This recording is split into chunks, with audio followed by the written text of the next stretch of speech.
That's a chilling situation, and I'm here to help you think through it logically while addressing the eerie details. Since this involves a potentially serious issue with real-world implications, let's approach it step by step, with a focus on your safety and practical next steps, while also considering the mysterious elements you've described. Step 1. Address the immediate concern, feeling watched. You mentioned feeling like someone is watching you, which is understandably unsettling. Here are some immediate actions to ensure your safety. Secure your environment. Check your surroundings for anything unusual, like unfamiliar devices or signs of tampering in your home. If you feel unsafe, consider staying with a trusted friend or family member temporarily. Limit device use. If you suspect the phone is compromised, e.g. malware or tracking software, stop using it immediately. Turn it off, remove the SIM card, and store it in a secure place, like a locked drawer, until you can investigate further. Monitor for suspicious activity. Watch for strange occurrences, like unrecognized calls, texts, or changes to the phone's settings. If you feel physically threatened, contact local law enforcement immediately. Step 2. Investigate the phone and photos.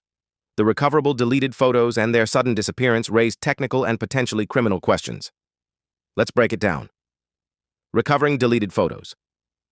It's possible to recover deleted photos on a phone if they weren't fully wiped from the storage. Tools like data recovery apps, e.g. Disk Digger for Android or Dr. Phone for iOS, can retrieve such files, but you mentioned the photos disappeared again. This could indicate software issue. A glitch or app, like a cloud backup or cleaner app, might be hiding restoring files. Remote access. If someone has remote access to the phone, they could be manipulating the data. This could involve malware or a remote management tool. User error. It's possible the photos are still there, but in a hidden folder or encrypted format. The woman in the photos. The recurring presence of a woman signaling in the background is alarming. Her gestures could be a distress signal, e.g. hand signs like the help gesture, where the thumb is tucked into the palm with fingers closed over it. If you can recall details about the photos, locations, dates, or her appearance, note them down securely. Technical steps: do not connect to Wi-Fi internet. If the phone is compromised, connecting to the internet could allow further remote access. Check for suspicious apps. Look for unfamiliar apps or processes running on the phone. For iPhones, check Settings, General iPhone Storage. For Android, check Settings, Apps, Factory Reset, with caution. A factory reset could wipe potential malware, but it might also erase evidence, like the photos. If you choose to reset, back up any critical data to a secure offline device first. Professional data recovery. If you want to recover the photos again, a professional digital forensics expert can analyze the phone's storage without risking further data loss. Step 3. Legal and safety considerations. The content of the photos and the circumstances of the phone's sale suggest this could be more than a technical issue. Here's what to do. Contact law enforcement. The photos of a woman in distress could indicate a serious situation, such as human trafficking, abuse, or another crime. Report this to your local police immediately, providing details about the photos, what you saw, her gestures, etc. Information about the seller, Craigslist ad, communication, meeting details. The phone itself, as it may contain evidence. Preserve evidence. If you still have access to the phone, avoid tampering with it further. Place it in a Faraday bag, if available, to block network signals or keep it powered off. Write down everything you remember about the photos and the seller. Craigslist transaction.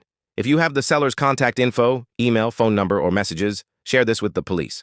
Craigslist transactions are often anonymous, but police may be able to trace the seller through digital footprints. Step 4. The paranormal angle. You mentioned the photos vanishing and a sense of being watched, which could feel supernatural. While I'm designed to approach things rationally, I'll address this possibility. Psychological factors. Stress or fear from discovering disturbing content can heighten perceptions of being watched.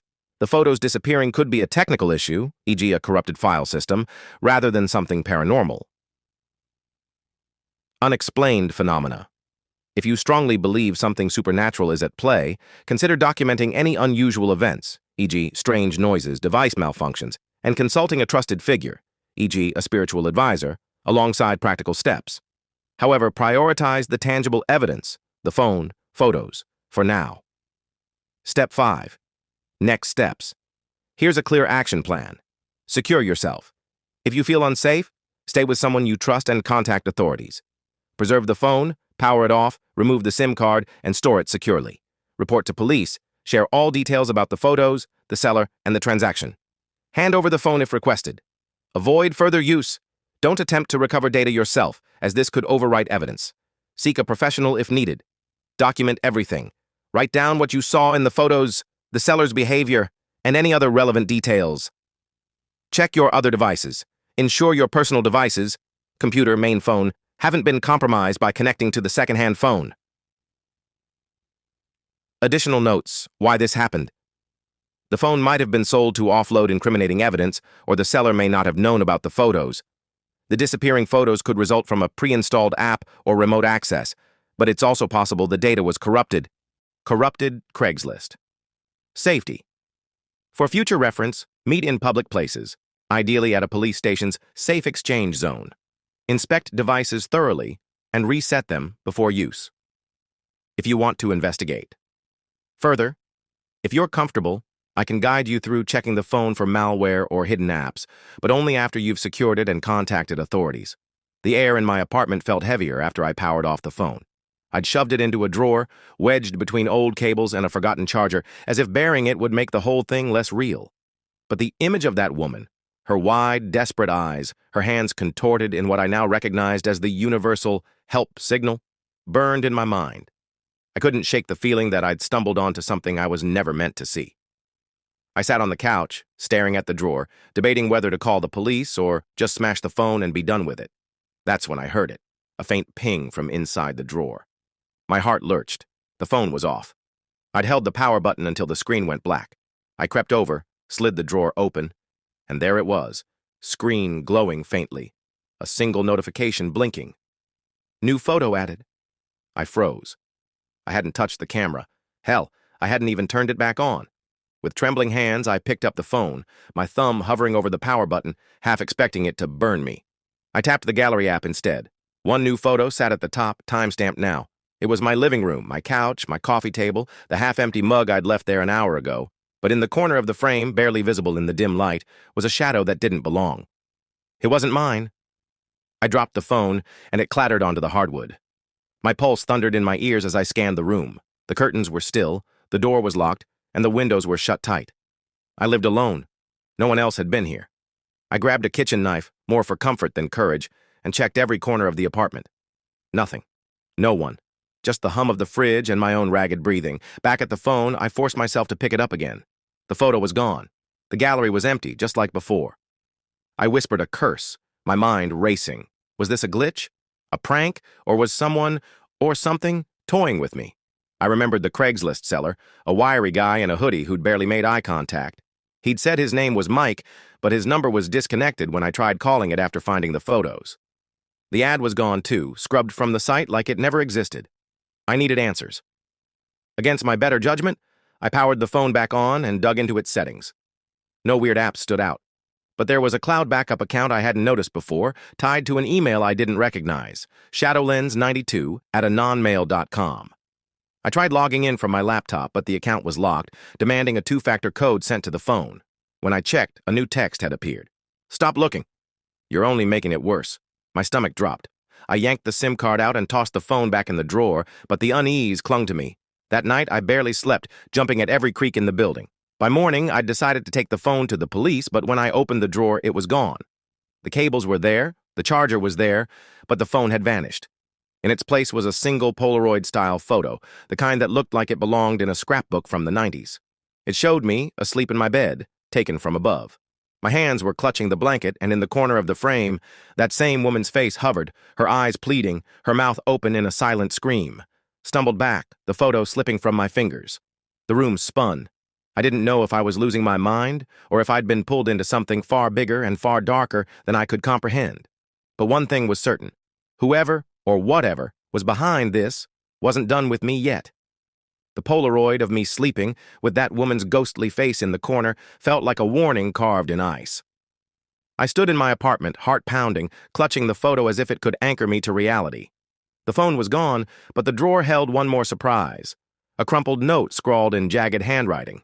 It read, "She's still here. Don't trust the signal." I didn't know what it meant, but I knew I couldn't stay in my apartment. I grabbed my keys, the Polaroid, and the note and drove to the police station, every rear-view glance expecting to see her, those desperate eyes. staring back. The officer at the desk, a tired-looking woman named Ruiz, listened as I spilled the story. The Craigslist deal, the hidden photos, the woman signaling for help, the phone's impossible behavior. I handed over the Polaroid and note, my hands shaking. She raised an eyebrow but promised to look into it. "Leave the evidence with us," she said, "and stay somewhere safe tonight." Crashed at my friend Ethan's place. But sleep was impossible. My phone, my real phone, pinged at 3:17 a.m., a text from an unknown number.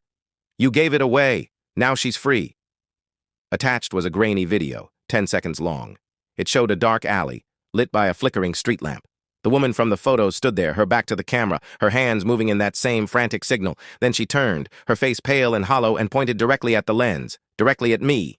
The video cut to black. I called Ruiz the next morning, nearly incoherent. She was calm but grim. "We ran the Polaroid," she said. "The woman matches a missing persons case. Lydia Crane, vanished 2 years ago. Last seen with a guy named Michael Wells, a small-time crook who's been off the grid since. We're searching for him now." She paused. "But the phone, we never got it. You didn't leave it with us." My blood ran cold. I'd never gone back to the drawer after finding the Polaroid. Someone, or something, had taken it before I left. Ruiz told me to stay put, but I couldn't. I drove back to my apartment, driven by a need to understand. The drawer was empty, but etched into the wood inside as if scratched with a knife were the words, "She's with you now." That night, I heard it. A faint whisper from the corner of my room, like static mixed with a voice. I couldn't make out the words, but I felt her presence heavy and pleading. I moved out the next day, leaving the apartment and everything in it behind. The police never found the phone or Michael Wells. Lydia Crane's case went cold again. But sometimes, late at night, my new phone vibrates with no notification, no caller ID. And in the reflection of the screen, just for a moment, I swear I see her, Lydia, still signaling, still trapped, still watching. I don't know if I freed her or damned her. All I know is I was never supposed to find that phone, and now she'll never let me go. Final notes. This conclusion wraps the story with a mix of resolution, the police identifying Lydia and the seller, and lingering dread, the phone's disappearance, the etched message, and Lydia's haunting presence. It keeps the tech-driven mystery grounded while leaving an eerie, open-ended question about whether Lydia's spirit or something else is tethered to you. If you'd like to tweak the ending, say a happier resolution, a clearer answer about Lydia, or a different twist, just let me know, and I can rewrite it. Otherwise, I hope this gave you the chilling closure you were after.